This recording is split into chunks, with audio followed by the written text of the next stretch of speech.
আসসালামু আলাইকুম। 10 দিন পরেই তোমাদের পরীক্ষা। এখন অনেকে পুরাটা সিলেবাস বা সম্পূর্ণ বই বা সম্পূর্ণ অধ্যায় শেষ করার চেষ্টা করতেছে।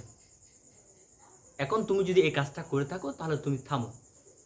তুমি যদি সত্যিকারে ভালো স্টুডেন্ট হতা, যে তোমার সত্যিকারে ফুল সিলেবাস শেষ করার আগ্রহ থাকতো, তাহলে তুমি বিগত 2 বছর বা 1.5 বছর চেষ্টা করে শেষ করতা।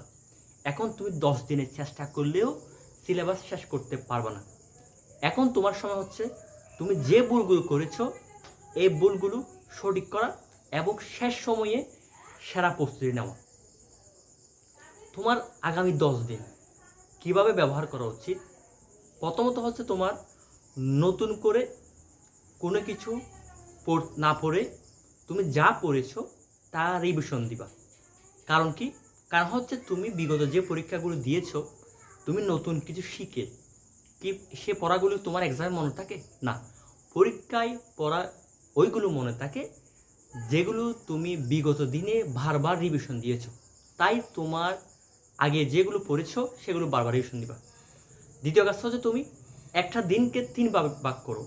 তুমি প্রথম ভাগে কঠিন বিষয়গুলো পড়ো, দ্বিতীয় ভাগে তুমি এমসিকিউ এবং শর্ট নোট, তোমার যে নোট আছে এগুলো দেখো, তৃতীয় ভাগে তোমার বিগত বছরের যে এক্সামে প্রশ্ন আসছে সেগুলো ভালোভাবে রিভিশন দাও এবং এই কাজটা করো।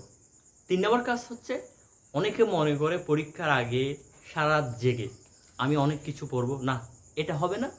তুমি যেভাবে প্রতিনিয়ত পড়ে গিয়েছো কন্টিনিউ এভাবে পড়ে যাবা।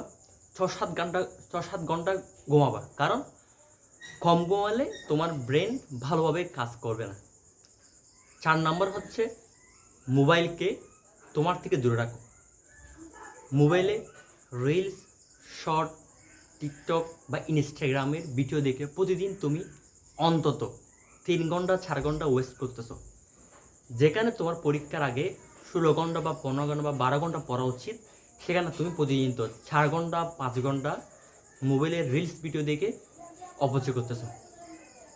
নিজের দিকে দেখে বা তোমার আব্বু আম্মুর দিকে দেখে অন্তত আগামী 10 দিন এবং পরবর্তী এক্সাম পর্যন্ত মোবাইলকে নিজ থেকে একটু দূরে রাখো।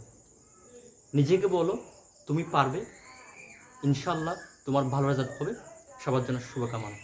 আসসালামু আলাইকুম।